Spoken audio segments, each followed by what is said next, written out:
Damcrot, Moncrat. Ini menarik ya. Di setiap pekan tuh pasti aja ada yang harus diceritain, dibahas, dan juga dikritisi ya Don ya. Ini episode urgent karena kita syuting di rumah Bang V. Yoi. Bang V habis ngambil darah. Dan ini Senin pagi. Senin pagi, tanggal 18. Ini langsung, karena besok gue juga ada kerjaan. Besok gue juga harus ke Lampung dan Lampung. Biasa ikut sama Coach RD. Yes. Lagi mau apa namanya? Safari ya? Safari kampanye ya? Kampanye. Karena kan dia nyalek gitu ya. Doain deh Coach RD biar bisa jadi Lampung 2. Wih. Lampung 2. Wakil gubernur sudah. Iya, Lampung 2. Ngeri. Makanya. PSBL bisa naik lagi tuh. Iya. Tapi kayaknya dia akan meninggalkan jabatannya tuh. Jabatan apa? Jadi pelatih lah. Oh, jadi pelatih hilang. Berhenti dulu gitu. Iya.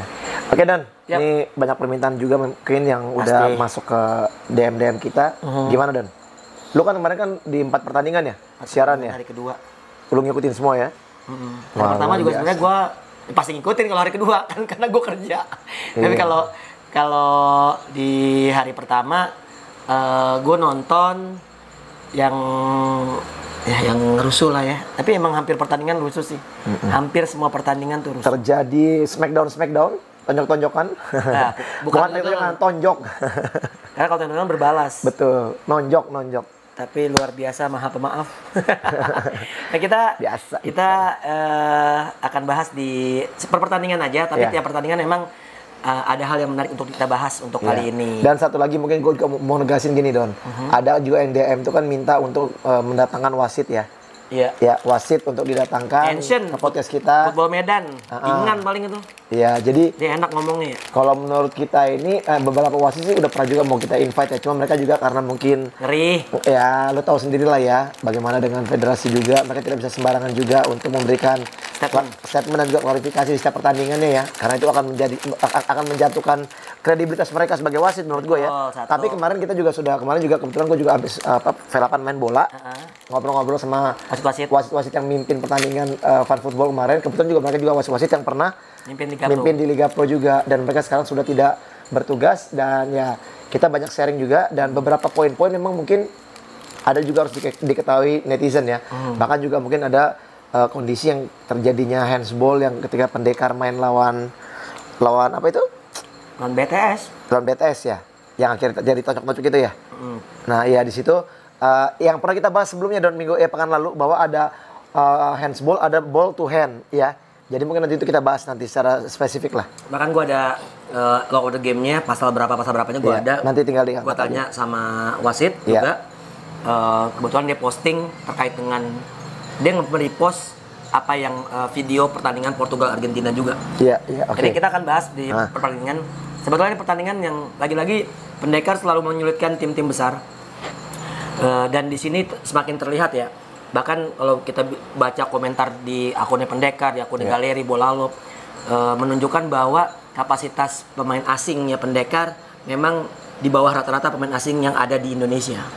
Itu terbukti dengan apa yang diperlihatkan. Kalau soal minggu lalu mungkin lo sempat bilang bahwasanya adaptasi ya, memang setuju gue. Tapi di saat perlu cepat lah ya adaptasinya. Di saat pemain-pemain lain, pemain asing lain udah tune in dengan timnya, mereka belum bisa ngangkat pendekar, bahkan belum bisa memberikan kemenangan satu kali pun. Ini bahkan juga dengan kejadian pertandingan lawan BTS juga, Ata juga Papata sempat murka tuh. Iya, wasit. Iya, karena wasit juga, maunya ya murka banget lah, sampai kalimat-kalimatnya juga agak sedikit kecewa mungkin ya. Tapi gua mau menyikapi sih, menurut gua gini ya, gua mau berkomentar terkait pertandingan tersebut.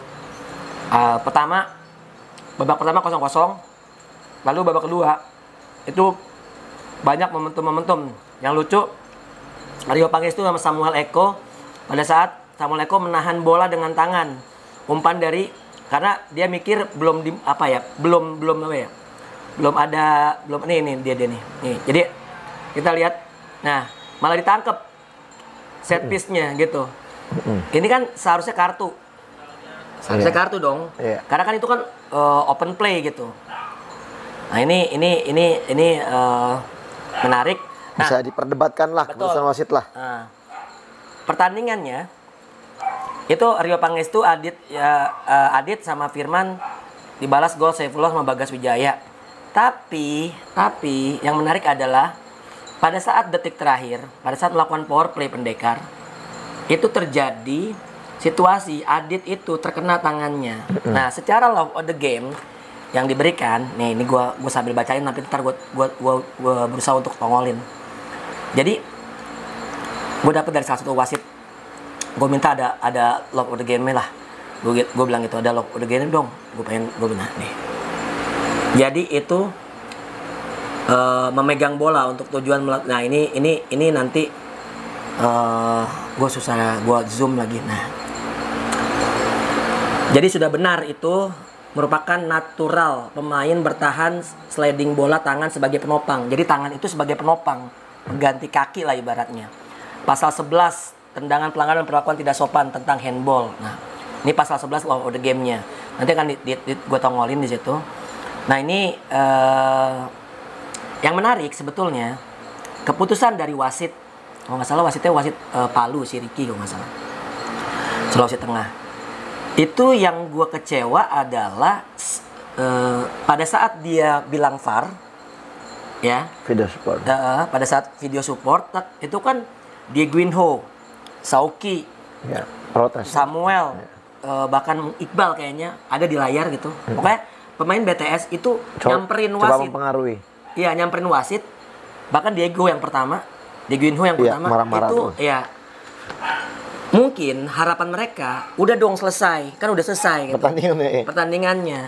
Mereka juga nggak nyangka kalau ternyata gue yakin mereka juga nggak nyangka kalau ternyata itu, karena kalau misalnya mereka rasa itu nggak salah, mereka biarin aja wasit, nggak perlu ada nyamperin. Iya. Nah, yang dikecewa yang di posisi Pendekar kecewa menganggap bahwa dari intimidasi tersebut wasit akhirnya memutuskan untuk hal yang tidak membatalkan penalti. Tidak memberikan penalti, bukan membatalkan, tidak memberikan penalti. Nah, itu mungkin situasinya gitu, yang akhirnya ada reaksi tuh dari official team yang nyamperin wasit. Eka Sanjaya, pelatih kiper, dipukul lah sama measure-nya Bintang Timur Surabaya. Yang dapat kabar sebetulnya memang orang tersebut pada saat tahun sebelumnya, pada saat Neto masih membela Pendekar, itu juga ada momentum di mana juga pengen nyerang si Neto tapi dipisahin. Ini kata netizen ya. Dan memang kita tahu kalau ini apa ya? Ini kan ranahnya udah federasi lah. Karena official tersebut pasti terdaftar dong. Iya. Nah, gua mau ngecek nih official tersebut terdaftar enggak di Cak Time namanya. Maksudnya nama yang, jadi kan gua ada line up pemain okay. Line up pemain. Sambil lo cek sebentar, Don. Mungkin gue sedikit memberikan tambahan juga ya dengan tadi apa yang dikatakan Donzol. Memang betul ya. Kita udah kemarin bahas juga yang namanya handsball sama ball to hand. Jadi pada saat memang kejadian si Adit yang menopang badannya ya, betul, dengan tangannya dia, itu bola itu mengenai tangannya. Tadi itu bukan berarti tangan aktif yang memang disengaja. Dia hanya menahan tubuhnya dengan tumpuan tangan sehingga bola itu mengena. Itu juga mungkin harus diketahui ya. Nah, dalam pertandingan yang sama ada kejadian ketika pada saat lu lihat nggak si Iqbal kartu kuning? Kartu kuning pada saat ada bola mengarah kepada flank kanan, nggak tahu itu arah ke Pandega atau kemana. Iqbal tuh gak, ayunan tangan itu begini, tangan ini seperti mengayun dan seperti dianggap sengaja menghentikan bola supaya tidak diterima oleh pemain Pendekar. Dan itu akhirnya dikasih kartu karena itu dengan tangan yang aktif, bergerak, melebar tangannya dari badan. Ya, nah itu mungkin perlu diketahui juga setiap klub ya. Maksudnya begini loh. Mungkin hal yang wajar ya ketika mungkin ada pressure dari klub juga marah karena memang mereka merasa dikecewakan, tapi mungkin memang harus ada edukasi dan juga pembelajaran. Bahkan klub-klub harus belajar juga, Don, memahami mengenai aturan, sehingga akhirnya tidak boleh law of the game ya law of the game lah maksud gue gitu kan. Tapi dengan hal yang lain mungkin kayak intimidasi dengan adanya pemukulan segala macam, itu harus memang diproses. Harus walaupun udah ada permohonan memaafkan, tapi harus ada proses menurut saya ya. Nah, ini untuk lebih bagus lagi ke depannya untuk futsal Indonesia sih. Nah, kalau gue ya, ini namanya Muhammad Zainul Arifin, ya benar, Zainul Arifin, measure dari Bintang Timur Surabaya. Kalau gue melihatnya gini, gue kemarin kan yang gue bilang sama lo, gue ke Liga Futsal Thailand nonton, ada momentum video support bang, tapi itu sama sekali nggak ada pemain yang datengin, nggak ada yang mau intimidasi lah. Dan ada petugas bang, ada petugas pakai rompi, 2 orang. yang berdiri kayak bodyguard lah gitu. Untuk membuat wasit juga aman dan nyaman dalam mengambil keputusan. Yeah. Nah, ini menurut gua ini juga menjadi salah satu yang harus dilakukan. Itu baru dilakukan sehari setelahnya tuh. Gue lihat di pertandingan selanjutnya tuh udah mulai tuh ada video support tuh, udah ada yang berjaga tuh walaupun ada satu bodyguard orang doang. ada bodyguard. Dia pakai rompi. Nah, dari situ menurut gua hal-hal kayak gitu seharusnya tidak apa ya, artinya wasit itu betul-betul mendapatkan kenyamanan. Gini ya, lu mau cerita tentang wasit punya kekurangan atau apapun, tiap pekan itu pasti ada. Tapi tetap kita porsinya juga harus berimbang. Jangan melulu ngejudge wasit, tapi juga kita bagaimana di posisi wasit tersebut. Ini banyak yang menarik. Ada wasit yang betul mengambil keputusan seperti yang penalti. Kok tiba-tiba penalti penalti gambarnya buram, gue jadi ikut buram. penalti yang apa bang? Yang tidak diberikan karena memang secara law of the game itu memang tidak penalti. Lalu juga ada momentum di mana juga wasit salah dalam mengambil keputusan. Yeah. Nah ini banyak hal yang menarik. Di hari pertama akhirnya kemenangan digapai Bintang Timur atas Pendekar, dan masalah Eka sama Zainul Arifin juga Eka juga udah memaafkan, bahkan ada foto di mana Amon Rino ya. Yeah. Terus sama Ian, Eka dan Zainul Arifin ya berjabat tangan dengan tersenyum. Semoga ini bukan hanya di kamera aja, tapi ya seperti yang juga diharapkan publik, bahwasanya hukuman tetap harus dijalankan. Iya. Kalau menurut gue bahkan hukuman ini harus ditindak tegas sih. Betul. Karena jujur aja ini mencoreng. Bahkan kalau gue bilang mendingan orang tersebut nggak boleh ada di futsal lagi. Kalau menurut gue kalau soal dipekerjakan terserah. Tapi hitungannya kenapa gue keras banget gini? Ya karena gini. Sebetulnya ini hal yang sangat-sangat memilukan sekaligus memalukan. Ini dilihat semua bang, gitu. Dan di saat futsal Indonesia lagi terpuruk terkait dengan timnasnya yang nggak bisa ikut Piala AFC dan tentu nggak Piala Dunia, lalu kompetisi yang carut marut dari gor bocor segala macam kualitas pertandingan dan lain-lain, wasit sampai akhirnya merambat tensi itu ke official team. Yeah. Nah, maksud gue kalau bisa ada efek jerak gitu loh. Karena buat gue ini bisa buat sarana sebagai edukasi sih. Gini loh, satu hal menurut gue udah cukup bagus ya. Mungkin apa yang dilakukan, saya nggak tahu siapa sebagai pionir pelaksananya. Ketika pada saat sebelum seri kemarin di Malang itu diadakan fun football. Sebetulnya dari tahun lalu. Iya, maksud gue kemarin kan juga terjadi juga kan ya, setiap tahun memang dibikin lah. Maksudnya begini, sebenarnya kan indikasi dari sebelum perang semua klub itu di pertandingan mereka main gitu kan, sebenarnya itu kan untuk apa ya? Meleburkan setiap pelatih. Ya, untuk komunikasi. Untuk komunikasi supaya lebih bagus lagi, dan ini harapannya ke pertandingan ya, kalaupun tensi memang agak tinggi tapi bisa sama-sama meredam kan gitu Don ya. Yeah. Cuma memang ya itu kondisinya memang berbeda kalau di lapangan karena memang emosi kadang-kadang memang suka berlebihan. Jadi ya mudah-mudahan kedepannya nggak ada lagi kayak gitulah. Ya, satu lagi tuh yang DM Bang Fid dan DM gue terkait dengan pelatih Pendekar katanya nggak diundang. Bukan nggak diundang. Diundang. Kita tuh udah cross check, jadi jangan sembarangan. Diundang tapi dia nggak bisa datang, udah gitu aja. Nggak usah bikin apa pemikiran-pemikiran bahwasanya ada mungkin tim yang tidak diajak atau apalah. Kita semua tuh sebetulnya pelatih-pelatih dan official tim tuh semua tuh fine-fine aja sebetulnya. Cuman memang tensi permainan yang harus membuat kita jadi lawan 2x20 menit. Biasanya kan seperti itu. Ya. Jadi mungkin itu.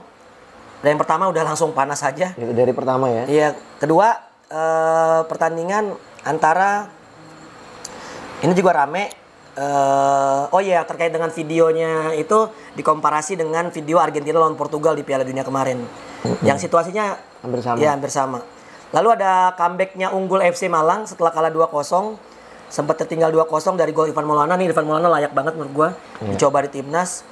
Lalu bisa comeback 3-2 dari Andreas Dwi, Teran dan juga Oscar Fernandes. Ini emang 3 pemain ini bisa dibilang kunci ya banyak banget yang menyumbang gol. Benar-benar pemain kunci lah. Tapi terlepas dari 3 pemain yang lo sebut Don, tapi kalau gue lihat juga Gavin Black ini sangat luar biasa Betul. ya. Setiap main, Anak NTT iya, ini. anak NTT ini sangat luar biasa ya penampilannya ya. Konsisten lah Gavin. Kita langsung ke Giga yang hanya membawa 13 pemain, bahkan 3 diantaranya pemain U20. Kalah 7-1 lawan Black Steel di hari pertama. Lo ada yang DM nggak? Nggak ada. Gue ada yang DM. Oh ini sini ya si Nur Hasan. Nur Hasan Giga ya? Itu ya itu Yang bikin itu hari kedua ya? itu prestasi. Yang hari kedua itu ya? Yang Iya. dia bikin gol ya? Iya. Ini kejadian di mana ada yang ngabarin bahwasanya permasalahan internal dari Giga. itu ya sangat pelik, makanya pemain-pemain Cuma 13. pemain-pemain itu pada nggak datang, si Nandi sama si Yusuf Aka. Nah, Finansial ya? jadi gue udah save ininya. Bentar. Jadi ini adalah kita dapatlah potongan chat, tapi gue nggak bisa. Gue berjanji untuk tidak menyebarkan, tapi dari segi Cuman menyampaikan. gue izin untuk menyampaikan, nggak beneran. Gue cuma izin untuk menyampaikan itu boleh, tapi tidak dikasih tahu siapa yang dapat informasi dari mana siapa? gue gitu. Nah, sumbernya. Sumbernya. Jadi kebetulan mana sih ini aneh. Nah, banyak banget sih gue nih.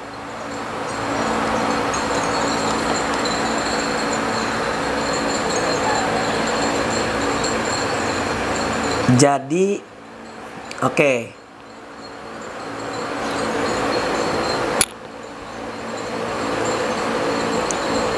Jadi dia masalahnya keuangan bosnya ini itu keblokir katanya dengan kasus yang terjadi di Papua terkait dengan gubernur. Terus juga dana backup juga dari sponsor juga belum kunjung cair. Ternyata mereka sempat latihan beberapa kali di Bandung sebelum liga mulai, tapi ternyata lapangannya belum dibayar juga sampai sekarang. Pelatih yang orang Bandung jadi jaminan katanya, luar biasa. Jadi nggak berat, tapi kabarnya ini kepemilikan bisa diganti sama yang lebih layak, dan katanya juga orang yang cukup concern di dunia futsal, dan kita masih belum tahu lah. Siapa? Ya dia nggak nyebut, cuma katanya seperti itu. Cuma intinya masalah Giga tuh non teknis. Tapi menariknya, Makanya dia sampai mau merger itu kan ya emang non teknisnya kan itu dari dulu. enggak, maksudnya yang ngambil juga non teknis gitu. Oh. Yang ngambil non teknis, Bang. Yang ngambil nih masalahnya di non teknis juga. Paham nggak? Iya. Kan Kasuarina Giga itu kan kasurnya itu dari Papua kan? Iya tahu. Iya itu tadi yang maksud saya. Non teknisnya itu masalahnya Giga dari dulu kan masalahnya kan finansial kan. Makanya dia akhirnya mau untuk merger supaya ada yang membantu dana untuk Giga kan. Iya. Ya kan ternyata justru malah Kasuarina pun juga bermasalah. Betul. Di non teknisnya. Karena masalahnya keuangannya Iya. apalah gitu. Ya intinya ya gue juga salut sih sama teman-teman pelatih-pelatih yang ada di sana karena berani untuk ngambil hal-hal seperti itu ya. Nah itu mungkin yang terjadi di pertandingan antara Giga dan Black Steel. Nah menariknya ini si Botak, si Rafael de Rosa Katata ini bermain sangat gemilang nih di 2 hari ini. Yang pertama memang dia nggak nyetak gol, tapi assist tuh 3. Iya. Kontribusinya udah mulai kelihatan lah gitu. Nah ini udah mulai tune in dan sangat oke. Lalu di hari masih di hari pertama di pertandingan terakhir, Moncong Bulo yang udah unggul 3-0 itu kena comeback sama Halus jadi 3-3. Iya. Dan lagi-lagi ini sebenarnya rugi buat kedua tim ya. Iya. Karena ini bagi Halus juga harusnya ngambil poin 3 dan bagi Moncong Bulo harusnya bisa dapat poin 3 gitu setelah menang 3-0 bahkan katanya. Konsistensi babak kedua mereka menurun. Betul, Samdani Ato nih sayangnya di pertandingan Halus mungkin kayaknya kena kartu kuning karena di hari kedua saat menghadapi BTS itu nggak main sama sekali. Nah, itu hari pertama. Hari kedua, Kasuarina lawan Favage. Nah, ini gua komentator menang 9-2. Favage nggak ada insiden berarti. Gua udah seneng nih. Iya. Yang pertama lancar, mudah-mudahan kedepannya lancar biar pulangnya on time gitu. Tapi di pertandingan kedua, pada saat lagi-lagi pertandingan yang melibatkan Bintang Timur Surabaya menghadapi Moncong Bulo kali ini, itu ada insiden. Pertama, Moncong Bulo berhasil nyetak gol. Fandi, concongnya bagus banget. Terus Nggak lama langsung dibalas sama Samuel Eko. Nggak lama lagi langsung di counter attack si Sahir nyetak gol 2-1. Tapi pada saat situasi 2-1 hadirlah kejadian di penghujung babak pertama, di mana wasit Windy Agustina yang notabene adalah wasit FIFA, salah satu wasit FIFA di Indonesia, itu ada challenge dari BTS. Momennya Diego ya. Fahri Reza Mamen sama Diego Inho itu ya peluk-pelukan lah ibaratnya gitu. Tapi menariknya itu justru dihadiahi penalti. Itu sampai memicu protes Predik Dale, Fahri Reza, sampai semuanya lah. Dan ya seperti biasa kan Bintang Timur Surabaya apalagi dengan Jawa Timur pasti ada supporternya kan. Beberapa momen tuh pada saat ngambil kick-in, Aldo segala macam pemain-pemain tuh kayak diteriak-teriakin mungkin, diintimidasi lah. Ya ini menurut gue ya, penonton itu pasti melakukan itu. Pasti melakukan itu dimanapun gitu. Dimanapun lu apalagi bicara lawan mungkin tuan rumah atau apapun itu gue yakin lah. Tapi Bang, pertandingan yang menarik lagi masih di penghujung babak pertama ada momentum Akbar Marhan mengayunkan tangan, ada gerakan tambahan ke mukanya Firman. Tumben-tumbenan Firman nggak emosi itu. Biasanya kan tuh anak kan pasti ada momentum balas ya. Biasanya, bukannya gue nungguin, tapi ya biasanya sih seperti itu. Dan itu ada video challenge. Tapi tidak dikasih kartu. Dikasih kartu sama sekali. Nah, maksud gue mungkin balas budi atau nebus dosa mungkin kan. Gue nggak tahu lah teknisnya. Tapi menurut gue ya itu jelas kartu. Bahkan reaksi netizen di komentar-komentar aneh banget gitu. Giliran kayak gitu fall, giliran mukul kagak fall. Nah ini yang akhirnya menjadi pertanyaan juga sih terkait dengan kualitas si wasit ini gitu. Betul. Nah itu salah satu pemicu menurut gua yang pertandingan yang tadinya adem-adem aja jadi agak sedikit tensinya panas. Nah ini beda nih sama pertandingan yang sebelumnya BTS Pendekar. Ya mungkin ada beberapa kesalahan wasit, tapi momentum terakhir itu yang membuat ribut ya itu yang masalah persepsi soal penalti tidak penalti. Nah seperti itu. Nah itu yang gua rasa di pertandingan keduanya di hari 2 ini Bintang Timur Surabaya dan Poncong walaupun akhirnya dimenangkan Bintang Timur Surabaya dan nggak tahu ya penaltinya Diego itu kayak nendang asal-asalan kalau menurut gua. Ini persepsi gua aja ya seorang mungkin gini mikir merasa nggak enak kali itu ya dapat penaltinya begini ya padahal dia merasa nggak bersalah. Karena ya apalagi kan Diego yang dipeluk sama Mamen kan saling tangannya pun saling pegangan ya bukan meraba ya. Saling pegangan dan itulah gua juga nggak habis pikir tapi beberapa komentar juga gua baca respect sama Diego yang kayaknya nggak niat tentang penaltinya gitu. Ya gue nggak tahu. Itu kan prediksi orang. Padahal kan emang dia nendang nggak gol aja. Kalau gue yakin Diego melakukan. Kalau gue, kenapa? Karena gue ngelihat Diego itu mending kalau bolanya mentok tiang, bolanya mengarah gitu, bolanya jauh, bolanya ke samping dan kalau buat gue ya. Bentar bro. Terus. Ya malah. Ya kalau buat gue sih itu apa ya? Mali, gue lagi podcast. Kita chat dulu ya. Oke, brother sayang, dadah. Ya kalau buat gue sih itu tidak mencerminkan Diego aja sih gue. Walaupun mungkin Diego jadi nggak profesional itu kan penalti lo harusnya bisa membawa tim lo menang bla bla bla segala macam.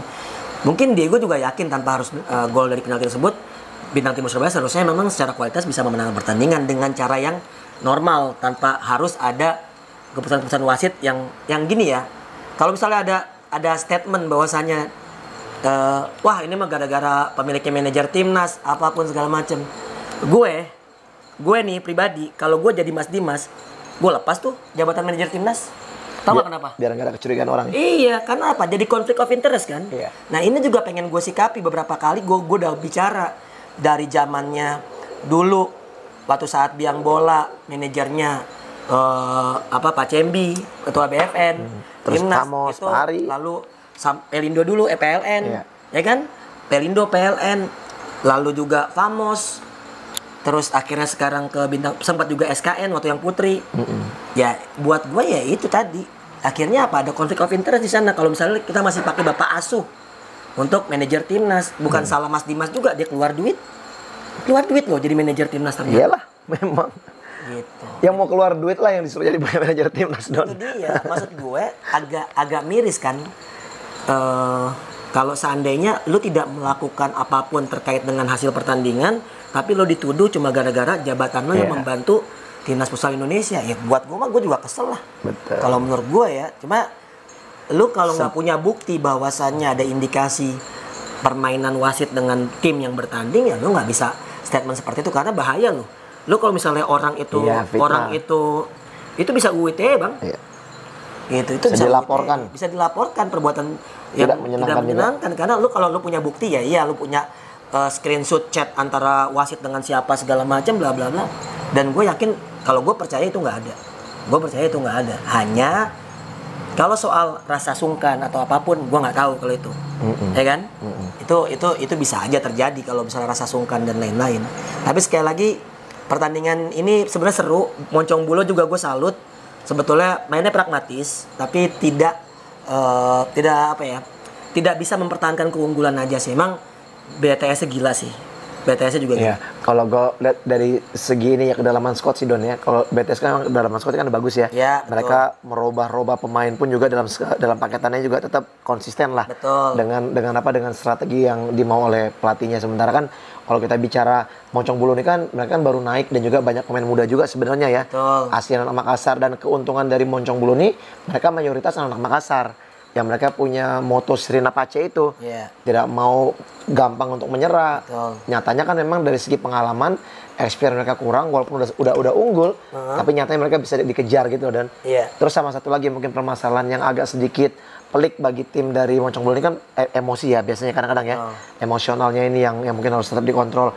Terakhir itu sebenarnya kalau pada saat yang lu lihat nggak Asar marah banget pas lagi power play. Iya si Randy Mistuni yang salah akhirnya ini. Akhirnya digolin kan ya. Kecolongan itu benar-benar mereka mau mengejar ketertinggalan itu kalau nggak salah pas masih 2-2 tuh. Akhirnya 3-2 terus akhirnya masuk lagi jadi 4. Enggak, itu beda 1. Itu beda 1 yang udah salah. Karena gol total skor tadi berapa? 5-2. Oh 5-2 ya benar berarti. Ya setelah terjadi gol 3-2.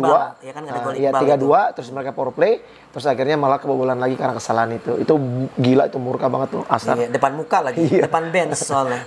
Kita bisa lihat lah itu bagaimana gestur dari Asar terkait dengan kesalahan pemainnya.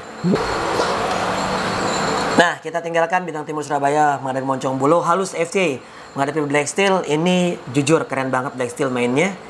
Ada gol dari si kiper Mateus. Mateus yang satu lagi juga akhirnya mencetak gol.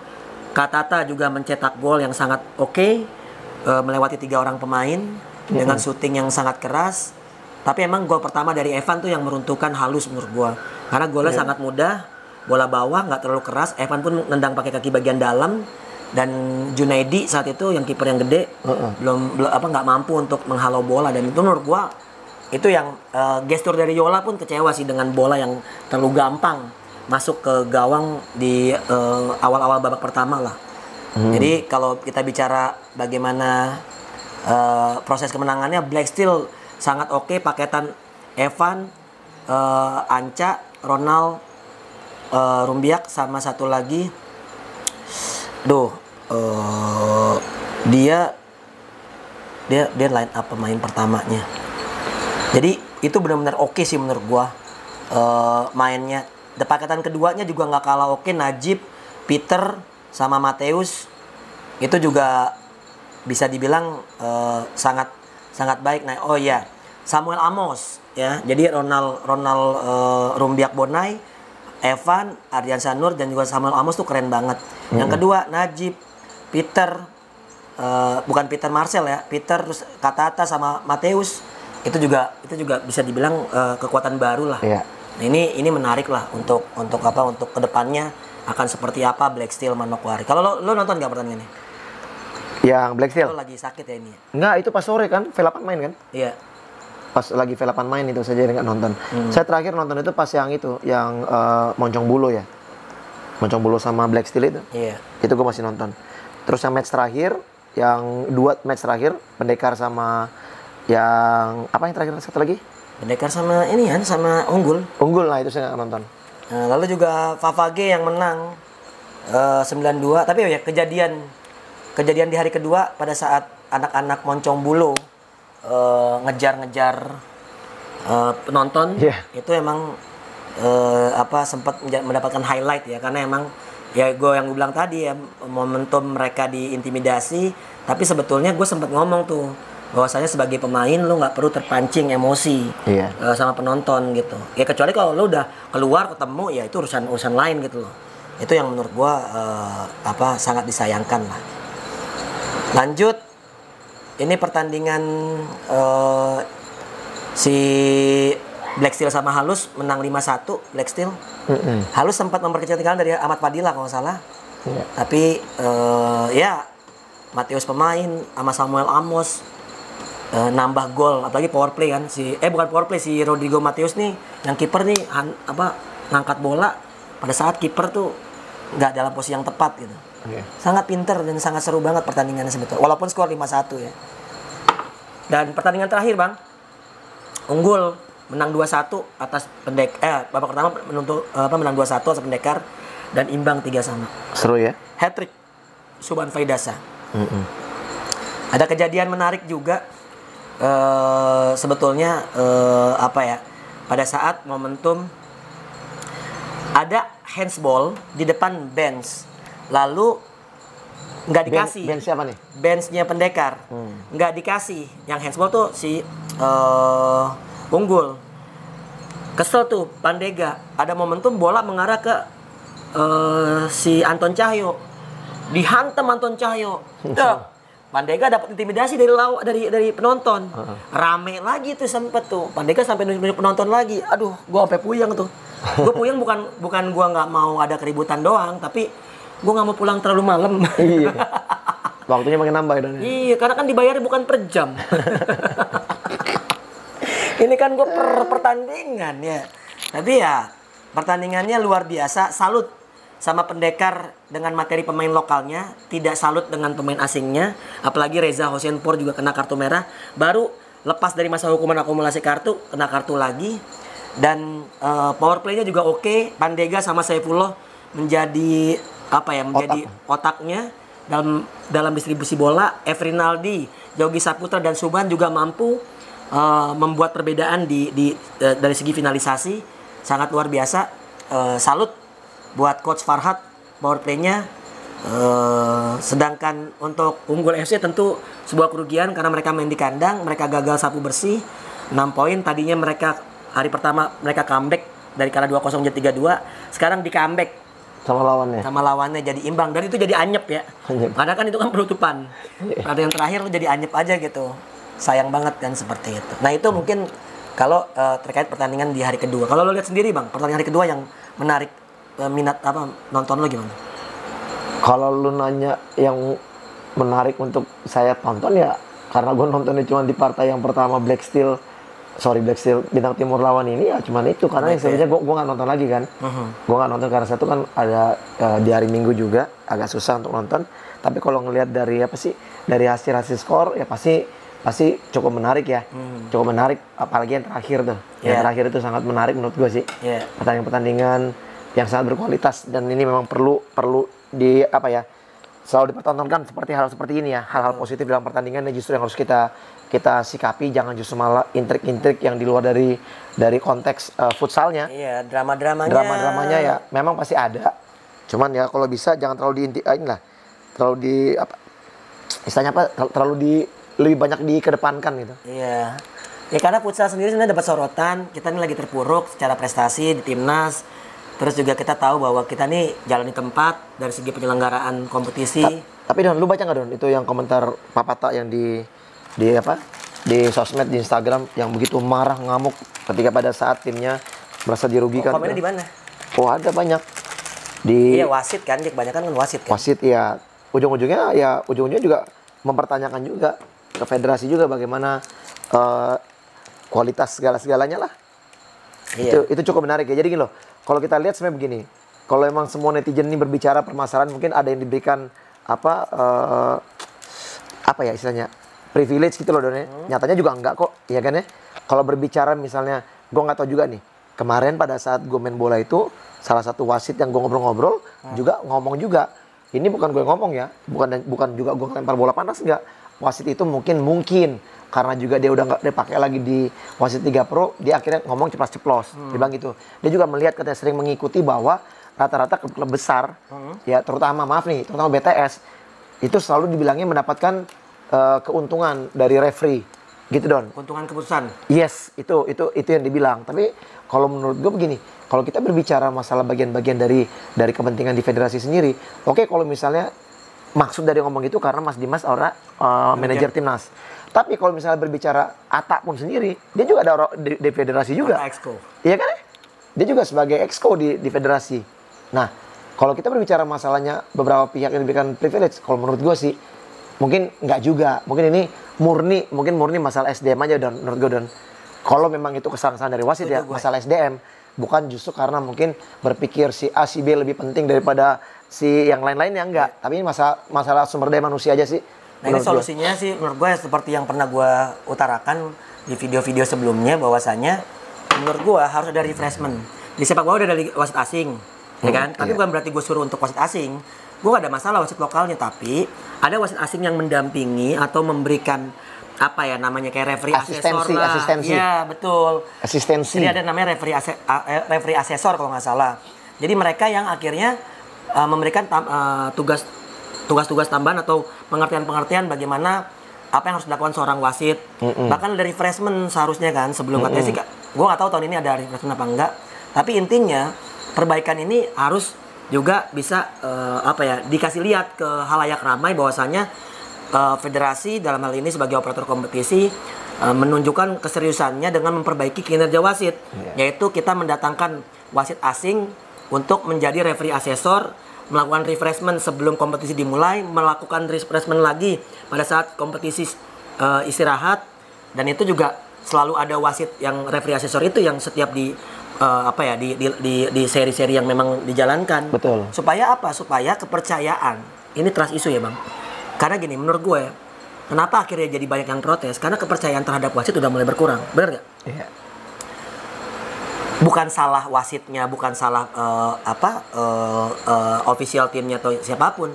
Tapi menurut gue itu adalah timbal balik sebab akibat pada saat keputusan-keputusan yang dibuat tuh juga malah dipertanyakan, nggak cuma sama pemain yang tim yang bertanding, tapi juga orang-orang yang memang penonton netral kayak gitu. Jadi gue aja sebagai komentator kemarin tuh yang sampai gue sampai kaget gitu kan, kok bisa itu penalti, kok bisa itu nggak kartu merah kayak gitu loh. Gue melihat itu aja gue kaget, sedangkan gue ya peduli lah siapa yang mau juara kayak atau apa, yang penting kan konten aja ya kan. Jadi akhirnya juga dengan keberadaan yang namanya video support percuma, menurut gue begitu. Percuma karena apa? Mereka pun juga akhirnya mengambil keputusan pun tidak sesuai juga dengan apa yang mereka lihat di video, Don. Gitu. Nah, memang bener, Don. Gue setuju lo bilang. Bagaimanapun juga untuk meningkatkan kualitas dari kompetisi sendiri, bukan hanya sekedar klub juga, mereka juga sudah effort mendatangkan pelatih-pelatih asing, meningkatkan kualitas pertandingannya sendiri, pemainnya sendiri. Tapi kalau nggak ditunjang dengan kualitas peningkatan kualitas dari wasit ya percuma. Jadi memang harus kualitas wasit pun juga mereka juga harus banyak belajar lagi untuk meningkatkan bagaimana mereka juga bisa mengambil keputusan dalam setiap pertandingan. Betul, itu dia. Ya video support itu cuma alat. Kalau lo nggak bisa menggunakan alatnya ya percuma. Jadi ya bagaimana ini bisa, ya tetap penonton official dan pemain juga jangan nyamperin pada saat video support lagi di review gitu segala macam gitu. Artinya biarlah wasit bekerja dengan nyaman supaya keputusan yang diambil juga keputusan yang sesuai apa yang terjadi. Betul. Seperti itu. Karena kan ini kan video support ya, bukan VAR. Video support kan cuma ngambil kamera dari broadcast, bukan kamera khusus yang emang disetting untuk menentukan bola-bola di berbagai sudut. Seperti layaknya VAR di Liga Inggris atau Piala Dunia. Ya intinya kita nggak bisa berharap sama mesin aja.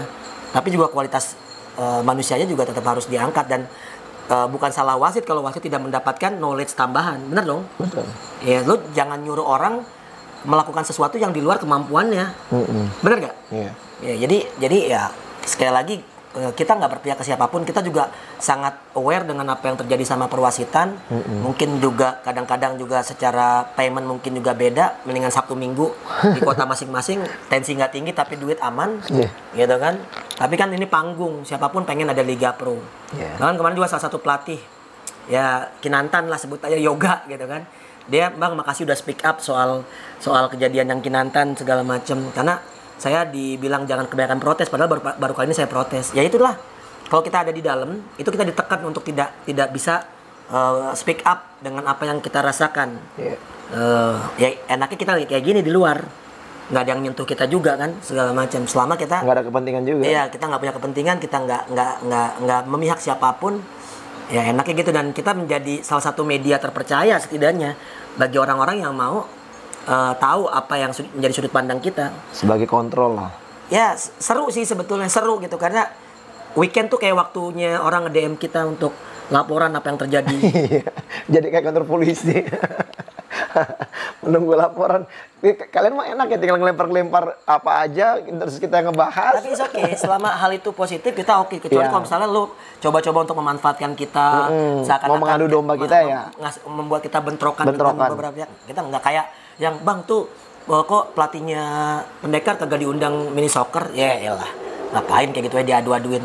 Itu kan bukan hal yang inian juga. Lagian setelah Bang V cross check sama orang Pendekar ternyata diundang, ya kan? Diundang. Makanya maksudnya nggak usah suzon-suzon yang nggak penting lah. Pikirin aja tuh yang hal yang esensial kayak pertandingan, operator kompetisi, wasit segala macam. Itu ini masalah mini soccer aja. Kecuali kalau ngaruh ke papan klasmen tuh mini soccer baru. Iya, jangan bapak ya. Iya, jangan lebay-lebay lah sama hal-hal yang cuma hal-hal yang seperti itu. Ya itu mungkin kalau dari gua pribadi sih terkait dengan pekan ke-5 ya di Tapi sampai masuk ke pekan 5 ini Don, menurut lu Don, apa? ini kan mau jelang libur ya? Libur dalam rangka mau tahun baru ya? Natal dan tahun baru. Iya, untuk tahun depannya nih menurut lu nih, secara krusial dari 5 pekan ini, apa mungkin yang sangat dominan harus diperbaiki? Pertama tempat, jangan kebanyakan di Tegal. Ya langsung aja to the point. Gitu kan. Kenapa? Orang Tegal marah semua sama lu. Enggak, orang Tegal juga ngerti kali. Mereka juga sadar betul. Mereka aja nggak nonton ke GOR. Beda kalau lu di Pangsuma. Menurut tuh gini. Kalau misalnya gue bilang gini, Pangsuma sebenarnya nggak ini, Pangsuma pada nggak, penonton. sebenarnya Tegal itu menurut apa? Nggak layak banget atau apa karena kotanya emang sepi, nggak ada apa? Nggak ada bukan animonya. Bukan kota futsal ya, gitu. Animonya tidak okay. Seperti Second City. Kalau Ya. GOR-nya sendiri? Cuma murah doang. Lu yang gue bilang beneran, yang kenyamanannya itu lu nonton tuh lu harus di railing, Bang. Iya, iya. Ini nih ya, lu semua yang udah pernah nonton ke Tegal, silakan komen dah. Apa yang membuat lo ingin balik lagi ke sana untuk nonton? Kecuali lo emang orang Tegal. Gue gak ada masalah dengan orang-orangnya. Artinya, kan lo boleh milih. Ngapain gue weekend nonton? Orang gue gak suka futsal, ya sah-sah aja gitu. Yeah. Ini udah gak rame. Terus juga tempatnya juga lo mau kemana? Paling bisa ke Guci lah tuh. Tempat pariwisatanya gue gak tahu seberapa jauh itu. Tapi ya, ya nggak yang tujuan utama juga gitu. Itu tempat ya harus lebih ketat lagi verifikasinya. Jangan asal-asalan. Kedua, masalah perwasitan. Mungkin dengan masa libur ini bisa di-refresh. Betul. Ya. Dan diposting aja, diposting. Lo kan punya akun Instagram. Ya kan, posting. Iya. Posting menunjukkan bahwa lo serius untuk memperbaiki kualitas kompetisi. Ya gitu. Terus buat teman-teman wasit semangat dah. Ya. Memang sorotan di kalian, tapi di satu sisi juga mudah-mudahan kalian juga mendapatkan knowledge tambahan. Mendapatkan hikmah. Sehingga nggak lagi banyak hal-hal yang ditimpakan ke kalian semua gitu. Tapi kita di sini sama-sama ya, futsal family jatuhnya ya. Artinya kita ini mau membangun futsal. Kita ini kontrol sosial aja. Kita kalau wasitnya benar pasti kita bilang benar. Beberapa kali kita ngomong kita bela. Kita bilang keputusan untuk tidak penalti. Tidak penalti juga. Iya, kita bela. Gitu. Kita nggak memandang itu sebagai sebuah kesalahan. Iya. Tapi ya itu tadi yang terkait dengan penaltinya BTS di Moncong Bulu yang akhirnya nggak gol juga. Lalu pemukulan pemain Moncong Bulu terhadap pemain BTS yang tidak kena kartu merah, ya itu agak aneh sih menurut gua. Itu agak aneh dan itu reaksi dari netizen lumayan lah. Jadi ya mungkin itu terkait dengan dari gua. Kalau lo Bang?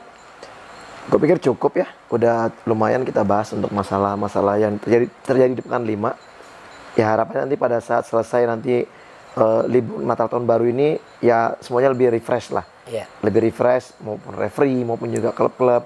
Karena menurut gue juga ini menjadi satu bagian nanti setelah tahun depan ini ya klub-klub pasti harus sudah mulai ngejar-ngejar poin banyak-banyak Don. Jangan sampai banyak ketinggalan lagi. Klasmen sementara Black Steel sama BTS ya di atas. Masih di atas, belum terkalahkan. Belum terkalahkan dua-duanya. Cosmo di peringkat 3, Kancil peringkat 4, Unggul di peringkat 5, Favage 6, Kinantan, Moncong Bulu, Pendekar dan Halus 7, 8, 9, 10. Di 2 terbawah Giga dan juga Sadakata United. Kancil berapa tadi?